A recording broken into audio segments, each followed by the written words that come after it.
Years ago, in the heart of Lagos, there was a female boarding school called St. Mary's College. The school had a teacher called Veronica, who was known to be very wicked and ruthless by all the students and teachers of the school. She would punish students mercilessly with the slightest provocation, and most times giving them permanent injuries. She later became an object of terror to every student in the whole school. She always wore a high-heel shoe which makes a loud koi-koi sound in the hallway anytime she walks. The students gave her the name Mrs. Koi-Koi because of the sound her shoe makes. They normally use this sound to know when she's coming. One day, a group of students by name Judith, Joy and Edith decided it was time to put an end to Mrs. Koi-Koi. They planned to attack the teacher in the night and get rid of her for good.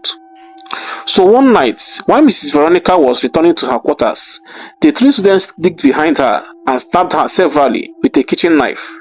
The students then carried her body and buried it at the back of one of the school buildings.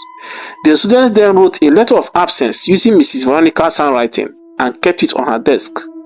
The following day, everyone noticed Mrs. Veronica was absent from school, and the teachers, after reading the letter of absence, concluded she traveled for a family emergency. The school activities continued as usual. For some days, all seemed to be going well, with the three girls rejoicing their plan has been successful. However, this moment of peace did not last very long, as the students began to notice mysterious sounds in the hallway at night. They would hear what would appear to be the sound of Mrs. Koi-Koi high-heel shoes walking in the hallway. Most times, some of the students would wake up with marks of wipe on their hands and legs.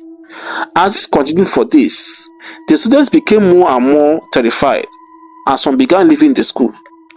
The school brought in the police to do an investigation within the school, and during the investigation, the body of Mrs. Veronica was later found, but this time almost decayed.